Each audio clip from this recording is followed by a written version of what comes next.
The Detroit Lions are back in the win column after taking down the Atlanta Falcons in a dominant defensive fashion. We'll talk all about that win, plus look ahead to Thursday Night Football in Green Bay right here on Inside the Pride. Let's go. Going down. Sack back at the 30-yard line. Aiden Hutchinson got him again. Goes deep downfield. Got a man wide open. Inside the 5. Caught. End zone. Touchdown, Detroit Lions. How about that? And by the way, this is just the beginning. This is just the beginning. All roads go through Detroit. This is season 2 of Inside the Pride on the Lions TV network. I'm your host, Dannie Rogers. Detroit registered 7 sacks on the Falcons last Sunday. That same defense held the run-happy Atlanta offense to just 44 yards rushing. It was all hands on deck to move the Lions to 2-1 on the season. Let's take a look back at Week 3 with the sights and sounds of the game. Field in downtown Detroit, week 3 in the National Football League, and the Lions are getting set to go in front of another sellout crowd. And here we go. Ritter takes the snap, turns, fakes the give, sets the block. Gonna get hit, gonna go down. Sack back inside the 40-yard line. Ritter back, looking in trouble. Gonna get hit again, gonna go down again. Riley Patterson out there, 1 for 1 on the season. There's the snap, spot, take away, it is up, and it is good. 180,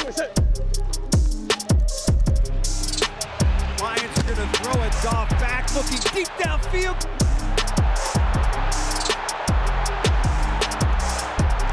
Got a man wide open, it is Sam Laporta. Touchdown, Detroit Lions. Ritter back, Ritter stepping up, Ritter being chased, Ritter gonna get hit, he's gonna go down. Sacked on the final play of the half. Jack Campbell got him. Out of the huddle and to the line. Lions leading by 10, looking for more. Goff takes, keeps it himself, left side, touchdown, Detroit Lions. I see you, 16. I see you. Shotgun snap to Ritter, back and looking right. He's gonna get hit, gonna get sacked again. Aiden Hutchinson got him. First of the year for Aiden Hutchinson. From their own 26 with a 2nd and 10. Ritter takes the shotgun snap. He's back. Ritter looks. Hit as he throws. Ball's loose on the ground. It is free and the Lions have got it. Aiden Hutchinson comes out of there with it. Hutch recovers the fumble. And it was Hutch who jarred it loose. Just big-time stuff from 97. Goff takes the snap, takes a knee. That's it. This game is over. Lions will pick up their 2nd victory on the year as they beat the Falcons here at Ford Field by a score of 20-6. Good stuff. Man, you guys, you responded, everybody. I'm proud of everybody in this room. You guys on the staff, I appreciate you, man. I really do, seriously. Defense, we talked about our identity. We talked about it as a team. The defense, that's it. That's it. You know what this film's going to say? Because I can see it on the sideline. We look hungry. We looked hungry. We played hungry. We played violent. Defense, you just kept giving us the ball back. Kept giving us the ball back, right? Offense, just patience. Rush for over 100, by the way. And then when we needed it, bam, we hit. And it was just a matter of time before that big old boulder just cracked. And that was because of you guys. That's an outstanding job. It's an outstanding job. I'm proud of you. All right? That's the way to bounce back, right? And that's what we got to do. Guess what? We're going to Green Bay all the way. It's going to be freaking great, guys. We know that place well, don't we? We know it well. That's an outstanding win. We're back to 2-1. We need to get to 3-1. All right? Awesome. Break it down. Hey, bring it up, fellas. That's a great win today. Great win today. That's just a start for us, though. We got to keep building. But you know what time it is? We starting up in the division. Let's go. We in the division this week, and we got to set the tone. Set the tone. What better way to go in somebody else's backyard and set the tone? Take care of your bodies. Come in tomorrow. Let's ready to work. Let's get family on 3. 1, 2, 3. Let me get this straight about the rookies. Tight end Sam Laporta scores his first touchdown. Running back Jahmyr Gibbs rushes for 80 yards. Linebacker Jack Campbell registers his first sack. And DB Brian Branch leads the way with 11 solo tackles. Did I get them all? Inside the Pride, we'll be right back with defensive lineman Benito Jones, who got the sack party started and tells us more about his off-field ventures that include 18-wheelers and a bunch of cows. That's up next.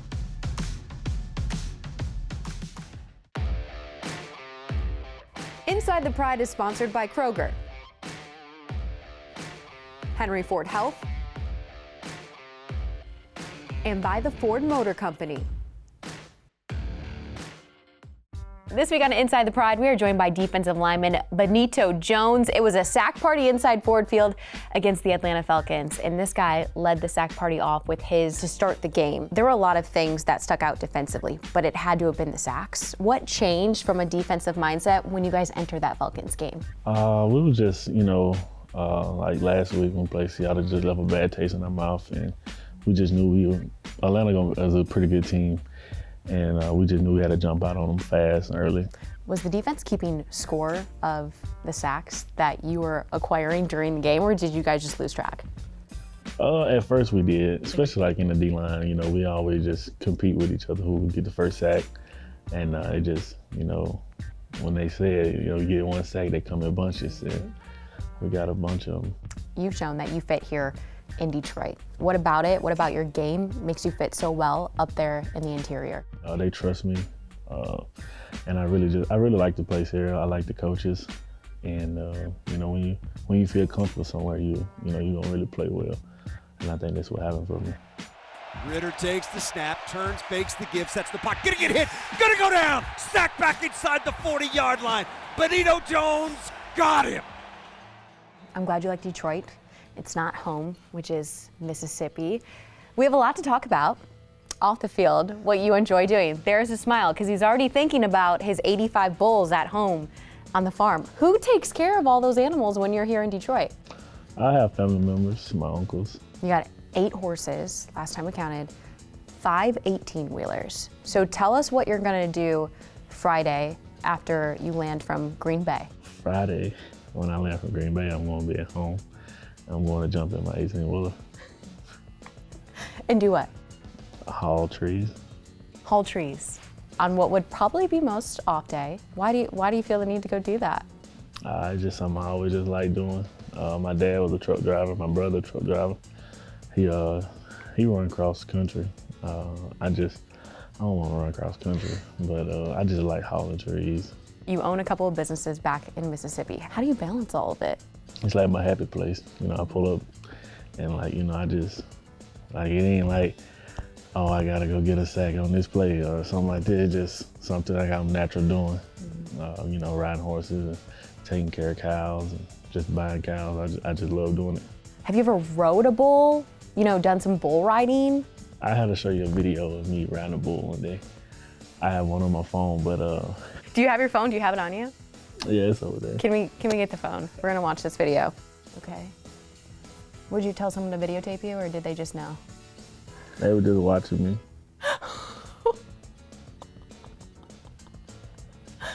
Oh my God. Oh, you can hold on with one hand, right? Yeah, but I didn't have no ropes on. Oh my God. You're wondering, it didn't go well, you guys. How was your body after that? I was a little sore, but it wasn't too bad. You don't do that anymore, do you? I mean, no. I'm getting paid a lot of money. I don't want to get hurt doing that anymore. To clarify, no, Coach Campbell, he's not riding bulls in his backyard anymore. Your dad inspired you to have bulls, do a lot of this farming with the cows and drive 18-wheelers. How much has he inspired just what you do on the field as well? Oh, well, so when I was always little and growing up, I never wanted to play any sports. I just wanted to be like him, and that's why I love farming and driving trucks and stuff. I was like in 5th or 6th grade, and I was just a normal kid at school, and these guys just come in with their Pee Wee jerseys on, and they were like bragging about how good they were and everything like that. And I never went home, and I asked my dad, I was like, hey, where these kids play football at, and he told me. And like the first day, he took me down there, signed me up, and I didn't really want to go on with it, cause I was kind of nervous, scared, like I didn't want to play. And he was like, you ain't got to play if you don't want to, you just try it. I played, and I was knocking them little kids out, and so I ever make a play, I just knew where he always stand at, and he'll be smiling at me and stuff like that. And if I ever make a play, he always say, I go get my boy a Powerade or Gatorade or something from the concession stand. He inspired me a lot, though. Welcome back to Inside the Pride. I'm now joined by the head coach, Dan Campbell, ahead of Thursday Night Football against the Green Bay Packers. Coach, people are still talking about that Week 18 matchup last season. You still see highlights from that game. I know this isn't the same team, but what did carry over from that squad into this season? Yeah, well, look, I think certainly the belief in what we're able to overcome, the resiliency, but also understand that, man, you can go on the road, tough environment, and you can beat your division opponent and when everybody else has counted you out. I mean, I just think that's important. It'll always be important. Mm-hmm. Jordan Love is the guy in Green Bay.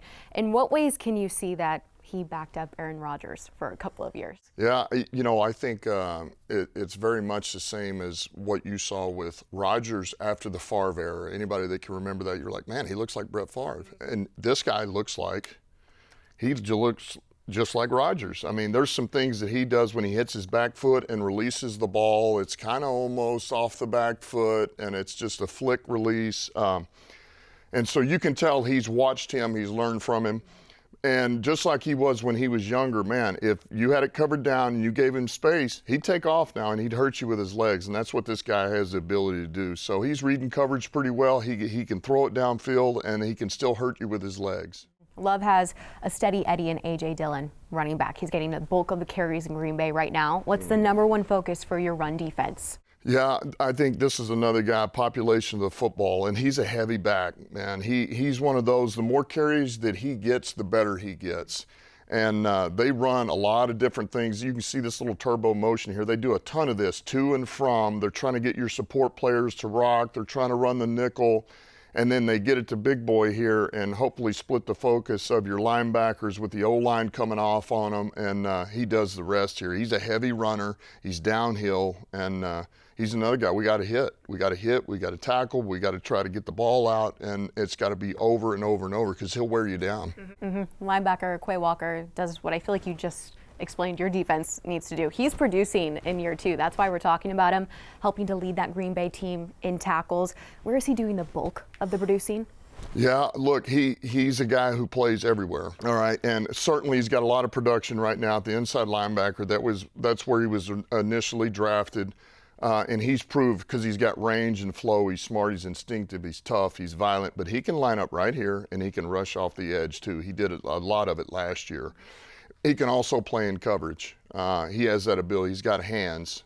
But this guy, man, you give him and you keep people off of him and he can run and hit. Now, you want to, all right, I'm uncovered. You bring a guard to him. He's strong enough to punch, violently shed, and still go make a play here. And I know this, you better get a hat on him because you won't be getting past the line of scrimmage if you don't with him. Your Lions have already gone on the road in a very chaotic environment, got a dub in KC. What really shows you that they're ready for another road test in Green Bay on Thursday night? Yeah, look, I just think I know this team, and I know the work that we put in. I know the focus. I know that our guys don't get shaken up. They don't get rattled. They don't live on the ups and downs. They just, man, they stay in what is real and not the perception. So we know what we need to improve. We've improved it, and now it's time to move on. Thanks so much, Coach. Okay, thank you. The Detroit Lions hosted the NFL's first ever game dedicated to celebrating women in football last Sunday. Senior Vice President of Marketing and Brand Emily Griffin helped jumpstart the initiative that laid the foundation for other NFL teams to follow.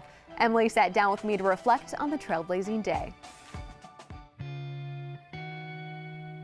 Well, the Detroit Lions ownership is made up of 80% women. And when Sheila Hamp graduated from Yale, she wanted to go work at the NFL league office. And despite her father owning a team, they couldn't find a role for her as a woman. She said, I'll start in the mailroom. And they said no. There was no job for her. And we've come such a long way that it made sense for us to really blaze that trail.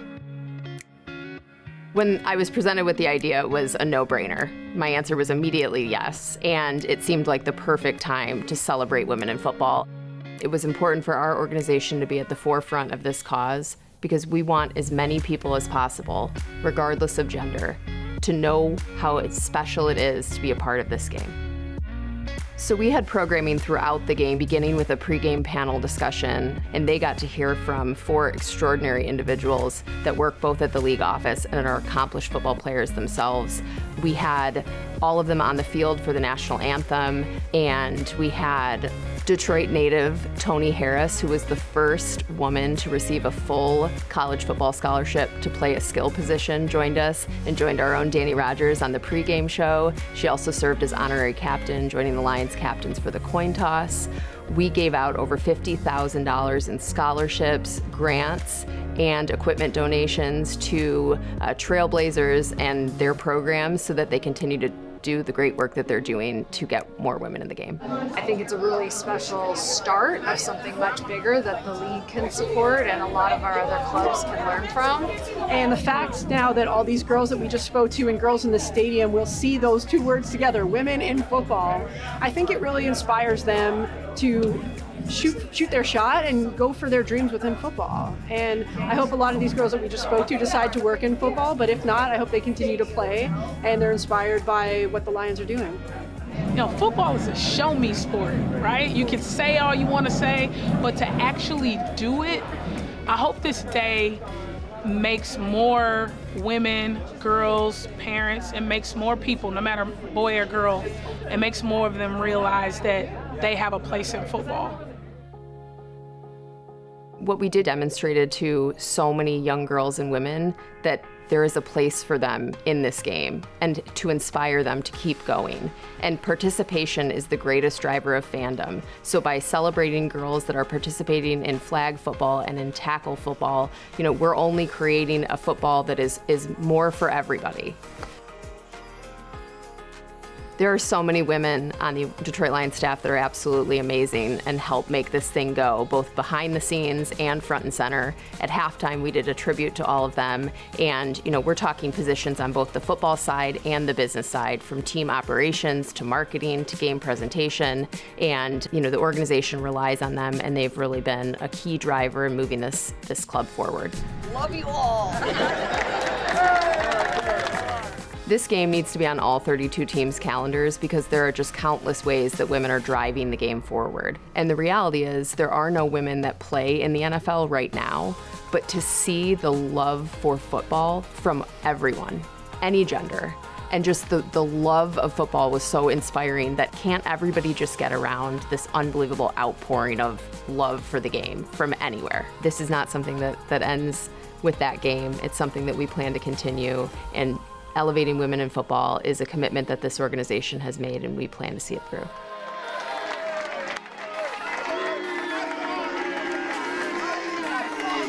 All roads lead to Detroit. Wishing for something special? Maybe it's VIP seats, the meal of a lifetime, or an unforgettable journey. Whatever it is, Community Financial Credit Union can make it a reality. Share your impossible dream at impossibledreams.org by scanning the QR code at the bottom of the screen. Before we wrap up today's show, I've got some Rogers retweets for you, and I've got to talk about QB1. Jared Goff is playing some really good ball, and his confidence probably skyrocketed even more after that Atlanta game. Jared Goff took to Instagram very shortly after that big dub. He says he's a dual threat quarterback because he rushed for 1 touchdown. Look, JG, go off. What you say, I believe. Guy's a dual threat. We always appreciate all of the fans who make it out to the Lions games. I love how you guys show up, whether it's in a bus, you're rolling 40 deep. This is awesome. And it also lends me to ask more questions about this van. It looks dope. I'd like to know who owns this van. And last but not least, the Detroit Lions were the first franchise ever to dedicate a whole football game to celebrating women in football. It was awesome to see all the daughters and moms who made it out to watch Detroit get a big win over Atlanta. If you can't make it to Lambeau for this Thursday night football game against the Green Bay Packers, make sure you tune into Amazon Prime. It's an 8:15 Eastern start. Thanks so much for tuning into this edition of Inside the Pride. We'll see you right back here next week.